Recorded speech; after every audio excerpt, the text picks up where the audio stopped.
Donald Trump जब से world power माने जाने वाले संयुक्त राज्य अमेरिका के दोबारा से राष्ट्रपति बने हैं, तब से जबरदस्त तरीके से वैश्विक सुर्खियों में बने हुए हैं। एक के बाद एक धड़ाधड़ एक्शन भी लिए जा रहे हैं और दुनिया भर में चल रहे हाल फिलहाल के मुद्दों पर अपना पक्ष भी रख रहे हैं। ऐसा ही एक दावा डोनाल्ड ट्रंप ने अब किया है। अमेरिकी राष्ट्रपति डोनाल्ड ट्रंप ने बीते शुक्रवार 21 फरवरी को दावा किया कि ज्यादा टैरिफ की धमकी देने के बाद ब्रिक्स, जिसमें भारत भी शामिल है, टूट गया है। बता दें कि ब्रिक्स एक अंतर सरकारी संगठन है जिसमें 10 देश ब्राजील, रूस, भारत, चीन, दक्षिण अफ्रीका, मिस्र, इथियोपिया, इंडोनेशिया, ईरान और संयुक्त अरब अमीरात शामिल है। ट्रंप ने कहा कि 150% टैरिफ की धमकी के बाद उन्होंने ब्रिक्स के बारे में नहीं सुना है। How about BRICS? You know, the BRICS states, there are like 6 of them, and they were trying to destroy our dollar. They were going to say, you know, they wanted to create a new currency. They probably wanted to use the yuan. China, they wanted to use the yuan. And Biden said, well, this is a tough situation. There's not much we can do about that. We can't help that. I said, oh, we can help it. So when I came in, the first thing I said is any BRIC state that even mentions the destruction of the dollar will be charged a 150% tariff. And we don't want your goods. We don't want to partake. And the BRIC states just broke up. I don't know what the hell happened to them. We haven't heard from the BRIC states lately.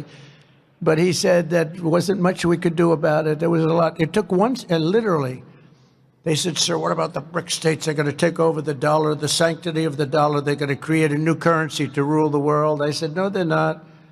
They said, yes, they are, sir. They said it. I said, no, they're not. Tell them 150% tariff, plus we're not going to do business with them. And that includes China.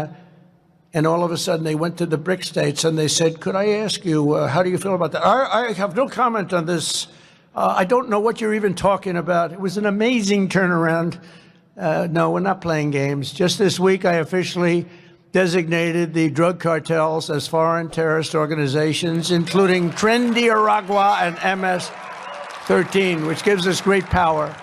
Trump ने कहा, BRICS देश हमारे dollar को नष्ट करने की कोशिश कर रहे थे। वो एक नई मुद्रा बनाना चाहते थे। इसलिए जब मैं आया तो मैंने सबसे पहले यही कहा कि अगर कोई ब्रिक्स देश डॉलर के विनाश का जिक्र भी करेगा तो उस पर 150% टैरिफ लगाया जाएगा। हमें आपका सामान नहीं चाहिए और ब्रिक्स देश टूट गए। ट्रंप ने कहा, मुझे नहीं पता कि उनके साथ क्या हुआ। हमने हाल ही में ब्रिक्स देशों से कोई खबर नहीं सुनी है। बीते 13 फरवरी को अमेरिकी राष्ट्रपति डोनाल्ड ट्रंप ने ब्रिक्स देशों को धमकी दी थी कि अगर वो डॉलर के खिलाफ कोई कदम उठाते हैं तो उन्हें संयुक्त राज्य अमेरिका से 100% टैरिफ का सामना करना पड़ सकता है। उन्होंने कहा कि ब्रिक्स खत्म हो चुका है और ब्रिक्स देशों को अपनी धमकी दोहराते हुए कहा कि अगर वो अमेरिकी डॉलर को किसी अन्य मुद्रा से बदलने की कोशिश करते हैं तो अमेरिका ब्लॉक के देशों के साथ व्यापार नहीं करेगा।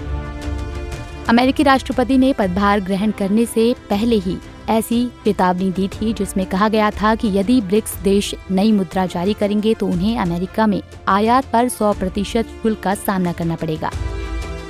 बता दें कि 2023 में 15वें ब्रिक्स शिखर सम्मेलन के पूर्ण सत्र के दौरान रूसी राष्ट्रपति व्लादिमीर पुतिन ने डी-डॉलरीकरण का आह्वान करते हुए कहा था, ब्रिक्स देशों को राष्ट्रीय मुद्राओं से निपटान का विस्तार करना चाहिए और बैंकों के बीच सहयोग बढ़ाना चाहिए। ट्रंप के इस दावे से मानो वैश्विक राजनीति में तहलका मच गया है, क्योंकि ब्रिक्स अपने आप में एक बहुत बड़ी चीज है। हर कोई दबी जुबानी ये जानना चाह रहा है कि क्या सच में ब्रिक्स बिखर गया है। तो फिलहाल चाइना के दंभ का क्या होगा, जो खुद को वैश्विक शक्ति के रूप में स्थापित करने में जुटा हुआ है। रूस का क्या होगा, भारत का स्टैंड क्या होगा, क्योंकि ये सभी देश ब्रिक्स का हिस्सा हैं। ट्रंप के दावे पर अभी तक ब्रिक्स में शामिल किसी भी देश की कोई प्रतिक्रिया सामने नहीं आई है। इसको क्या समझा जाए? क्या इसको ये समझा जाए कि अमेरिका ने बता दिया है कि वही और सिर्फ वही वर्ल्ड पावर बने रहने के लायक है? Bureau report, Punjab Kesari TV. हमसे जुड़े रहने के लिए हमारे YouTube चैनल को सब्सक्राइब करें और नई वीडियो की नोटिफिकेशन के लिए बेल आइकॉन को दबाएं।